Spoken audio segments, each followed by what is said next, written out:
ओम नमः शिवाय। गणेश जी भगवान की जय।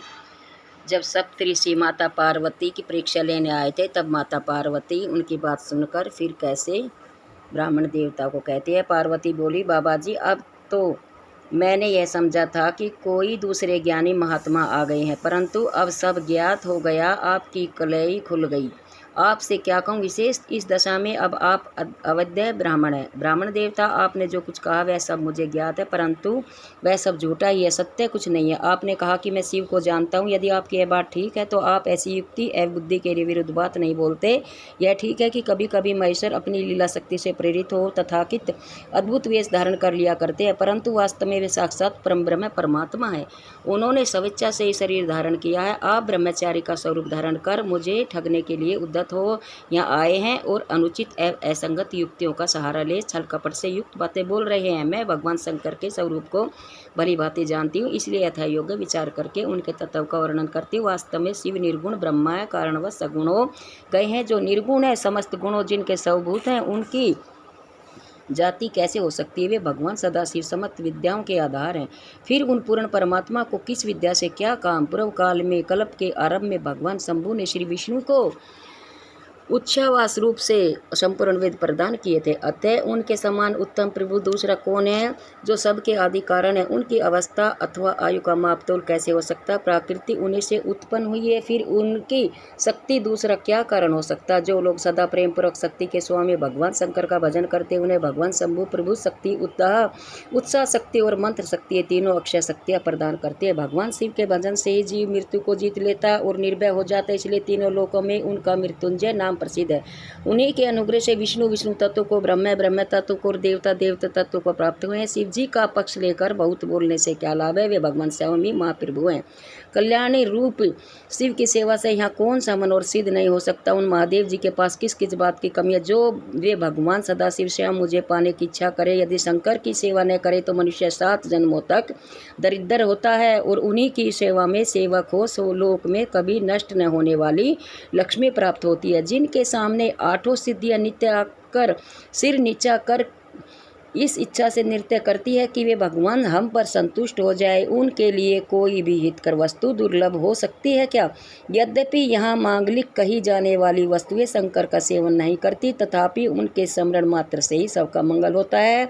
जिनकी पूजा के प्रभाव से उपासक की संपूर्ण कामनाएं सिद्ध होती हैं। सदा निर्विकार रहने वाले उन परमात्मा शिव में विकार कहाँ से आ सकता है? जिस पुरुष के मुख से निरंतर शिव यह मंगलमय नाम निवास करता है, उनके दर्शन मात्र से ही अन्य सदा पवित्र होते हैं। जैसा कि आपने कहा कि वे चिता का भस्म लगाते, परंतु यदि उनका लगाया हुआ भस्म अपवित्र होता तो उनके शरीर से जड़कर गिरे हुए उस भस्म को देवता लोग सदा अपने सिर पर कैसे धारण करते? अतः शिव के अंगों के स्पर्श से अपवित्र वस्तु भी पवित्र हो जाती है।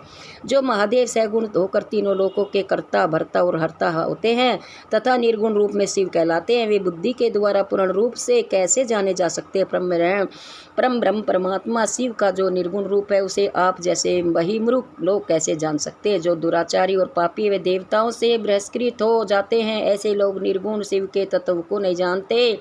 जो पुरुष तत्व को न जानने के कारण यहाँ शिव की निंदा करता है, उसके जन्म भर का सारा संचित पुण्य भस्म हो जाता है। आपने जो यहाँ अमित तेजस्वी महादेव जी की निंदा की है और मैंने जो आपकी पूजा की है, उससे मुझे पाप की भागनी होना पड़ेगा। शिवद्रोही को देखकर वस्त्र सहित स्नान करना चाहिए।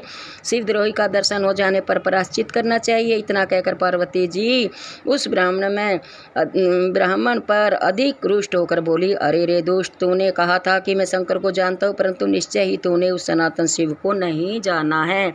भगवान रुद्र को तू जैसा कहता वे वैसे ही क्यों न हो, उनके जैसे भी बहुसंख्यक रूप क्यों न हो। सतपुरुषों के प्रियतम नित्य निराकार वे भगवान शिव ही मेरे अभिष्टतम देव है। ब्रह्मा और विष्णु भी कभी उन महात्मा हर के सामने नहीं हो सकते। फिर उन दूसरे देवताओं की तो बात ही क्या है, क्योंकि वे सदैव काल के अधीन है। इस प्रकार अपनी शुद्ध बुद्धि से तत्व विचार कर मैं शिव के लिए वन में आकर बड़ी भारी तपस्या कर रही हूँ। वे भक्तवत्सल सर्वेश्वर शिव ही हम सबके परमेश्वर हैं।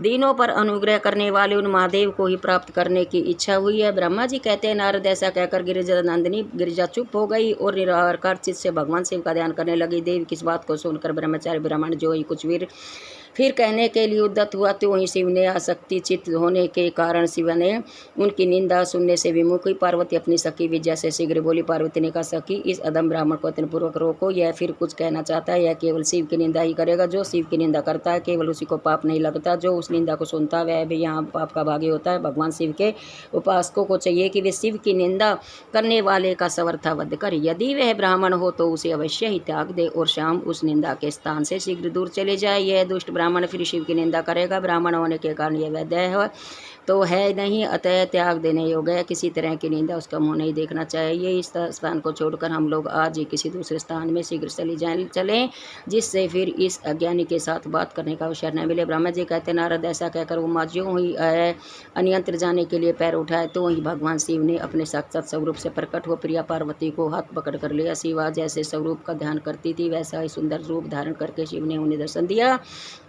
पार्वती ने लज्जावश अपना मुंह नीचे की ओर कर लिया। तब भगवान शिव ने उससे बोले, प्रिय, मुझे छोड़कर कहाँ जाओगी? अब मैं फिर कभी तुम्हारा त्याग नहीं करूँगा। मैं प्रसन्न हूँ, वर मांगो, मुझे तुम्हारे लिए कुछ भी अदेय नहीं है। देवी, आज से मैं तपस्या के लिए मोल खरीदा हुआ पुकार तुम्हारा दास हूँ। तुम्हारे सौंदर्य ने भी मुझे मोह लिया। अब तुम्हारे बिना मुझे एक क्षण भी योग के समान जान पड़ता है। लज्जा छोड़ो, तुम तो मेरी सनातन पत्नी हो, गिरिजा नंदिनी माहेश्वरी। मैंने जो कुछ कहा है उस पर श्रेष्ठ बुद्धि से विचार करो।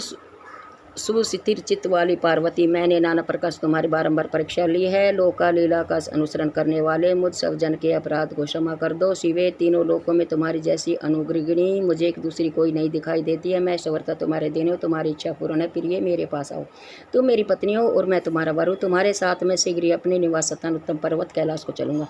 ब्रह्मा जी कहते, देवादि महादेव जी के ऐसा वे कहने पर पार्वती देवी आनंद मगन हो उठी। उनका तपस्या जनित पहले का सारा कष्ट मिट गया। मुनि श्रेष्ठ सती साध्वी पार्वती की सारी थकावट दूर हो गई, क्योंकि परिश्रम फल प्राप्त हो जाने पर प्राणी का पहले वाला सारा श्रम नष्ट हो जाता है। बोलो शिव शंकर भोलेनाथ की जय, माता पार्वती की जय।